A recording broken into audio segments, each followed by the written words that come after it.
ನಮಸ್ಕಾರ ಎಲ್ಲರಿಗೂ. ಇವತ್ತು ನಾನು ಸೀಬೆಕಾಯಿ ಹಲ್ವಾ ಮಾಡೋದನ್ನು ಹೇಳ್ಕೊಡ್ತಾ ಇದ್ದೀನಿ.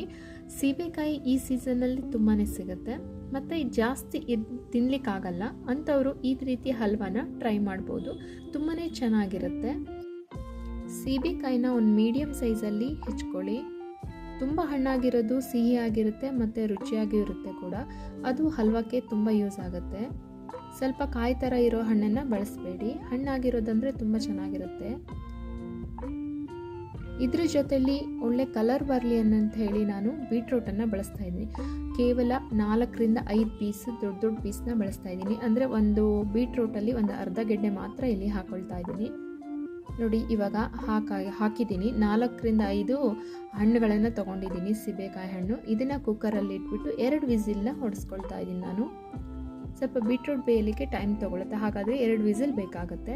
ಈಗ ಬೆಂದಿದೆ, ಇದನ್ನು ಚೆಕ್ ಮಾಡ್ಕೊಳ್ಳಿ. ಒಂದ್ಸಲ ಬೆಂದಿದೆಯಲ್ಲ, ಸಾಫ್ಟಾಗಿ ಬೇಯಬೇಕು, ತುಂಬಾ ಸಾಫ್ಟಾಗಿ ಬೇಯಬೇಕು.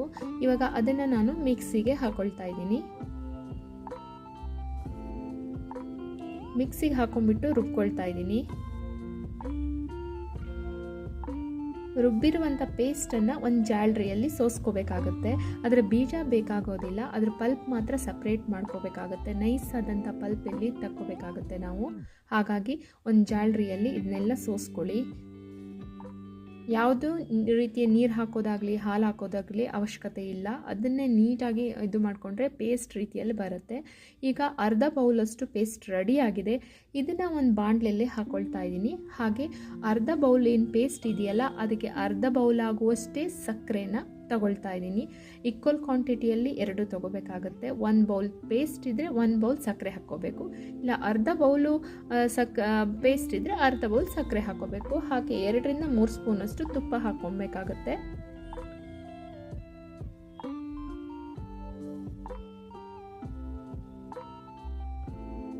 ಇದನ್ನು ನಾನು ಒಲೆ ಮೇಲೆ ಇಟ್ಬಿಟ್ಟು ನಿಧಾನ ಊರಲ್ಲಿ ತಿರುಗಿಸ್ತಾ ಬರಬೇಕು. ಸಕ್ಕರೆನೂ ಬೇಗ ಕರಗುತ್ತೆ ಮತ್ತು ತುಪ್ಪ ಕೂಡ ಬೇಗ ಕರಿಯುತ್ತೆ. ತಳ ಹಿಡಿದೇ ಇರೋ ರೀತಿಯಲ್ಲಿ ನೋಡ್ಕೊಳ್ಳಿ. ಇದನ್ನು ನಿಧಾನವಾಗಿ ಕರಗ್ತಾ ಬರ್ತಾ ಇದೆ ಸಕ್ಕರೆ. ನೋಡಿ, ಒಂದು 5ರಿಂದ 10 ನಿಮಿಷದೊಳಗೆ ಕರಗಿಬಿಡುತ್ತೆ ಸಕ್ಕರೆ.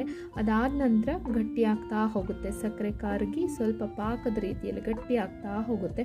ಅಲ್ಲಿವರೆಗೂ ಗಟ್ಟಿ ಹಾಕಬೇಕು, ಸ್ವಲ್ಪ ತಳ ಬಿಡಬೇಕು. ತುಪ್ಪ ಹಾಕಿದ್ದೀವಲ್ಲ, ಚೆನ್ನಾಗಿ ಇವಾಗ ತಳ ಬಿಡ್ತಾ ಹೋಗುತ್ತೆ ಸಕ್ಕರೆ ಕರಗಾದ ನಂತರ. ಹಲ್ವಾ ಬೇಡ ಅಂತ ಹೇಳೋರು ಜಾಮ್ ಕೂಡ ಮಾಡ್ಕೋಬೋದು. ಜಾಮಗೆ ತುಂಬ ಗಟ್ಟಿಯಾಗೋ ತನಕ ಕಾಯೋದು ಬೇಡ, ಸ್ವಲ್ಪ ತಳ ಬಿಡ್ತಾ ಬಂದರೆ ಸಾಕಾಗುತ್ತೆ. ಜಾಮ್ ಕೂಡ ತುಂಬಾ ಚೆನ್ನಾಗಿರುತ್ತೆ. ಬ್ರೆಡ್ಡಿಗೆ ಸಖತ್ತಾಗಿ ಒಳ್ಳೆ ಕಾಂಬಿನೇಷನ್. ಫ್ಲೇವರ್ ಕೂಡ ತುಂಬಾ ಚೆನ್ನಾಗಿರುತ್ತೆ ಇದ್ರದ್ದು. ನೋಡಿ ಯಾವ ರೀತಿಯಾಗಿ ಕುದಿತಾ ಬರ್ತಾ ಇದೆ ಮತ್ತು ತಳ ಬಿಡ್ತಾ ಇದೆ. ಈ ಟೈಮಲ್ಲಿ ಸ್ವಲ್ಪ ಒಂದು ಬೌಲಲ್ಲಿ ನೀರು ತೊಗೊಂಡ್ಬಿಟ್ಟು ಈ ಪೇಸ್ಟನ್ನು ಹಾಕೋಬೇಕಾಗತ್ತೆ. ಉಂಡೆ ಆಗಿ ಬರ್ತಾ ಇದೆಯಾ ನೋಡಬೇಕು, ಅಂದರೆ ಮಾತ್ರ ಇದು ಹಲ್ವಾ ರೀತಿಯಲ್ಲಿ ಕಟ್ ಮಾಡಲಿಕ್ಕೆ ಆಗುತ್ತೆ. ಒಂದ್ಸಲ ಈ ರೀತಿ ನೀರಲ್ಲಿ ಬಿಟ್ಬಿಟ್ಟು ಚೆಕ್ ಮಾಡ್ಕೊಳ್ಳಿ, ಆಮೇಲೆ ಗೊತ್ತಾಗುತ್ತೆ. ಉಂಡೆಯಾಗಿ ಬಂದರೆ ನಾವು ಪ್ಲೇಟಿಗೆ ಹಾಕೋಬೋದು. ಇದನ್ನು ಈ ರೀತಿಯಾಗಿ ತಳ ಬಿಡ್ತಾ ಇದೆ ನೋಡಿ, ಆ ರೀತಿಯಲ್ಲಿ ಬಿಡಬೇಕು, ಅಂಟಂಟಾಗಿ ಬರುತ್ತೆ. ಇದನ್ನು ನಾವು 1 ಅವರ್ ಇಟ್ಬಿಟ್ಟು ಆಮೇಲೆ ಕಟ್ ಮಾಡ್ಕೋಬೇಕು. 1-1.5 ತಾಸು ಇಡಬೇಕಾಗತ್ತೆ. ಸ್ವಲ್ಪ ಆರಲಿಕ್ಕೆ ಟೈಮ್ ತಗೊಳುತ್ತೆ.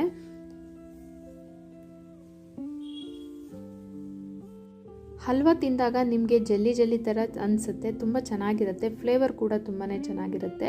ಚಾಕ್ಲೇಟ್ ಮೋಲ್ಡಲ್ಲಿ ನಾನು ಹಾಕ್ಕೊಳ್ತಾ ಇದ್ದೀನಿ. ಅದು ಬೇಡ ಅನ್ನೋರು ಇದಕ್ಕೆ ತುಪ್ಪ ಹಾಕ್ಕೊಂಡ್ಬಿಟ್ಟು ಆಮೇಲೆ ಹಾಕ್ಕೊಳ್ಳಿ. ಅದು ಬೇಡ ಅನ್ನೋರು ಯಾವುದಾದ್ರು ಒಂದು ಪ್ಲೇಟಿಗೆ ಇದನ್ನು ಹಾಕ್ಕೋಬೋದು. ನಾನು 2 ರೀತಿಯಲ್ಲಿ ಮಾಡಿ ತೋರಿಸ್ತಾ ಇದ್ದೀನಿ ನಿಮಗೆ. ಒಂದು ಬೌಲಲ್ಲಿ ಹಾಕಿ ನಾನು ಇವಾಗ ತೋರಿಸ್ತೀನಿ.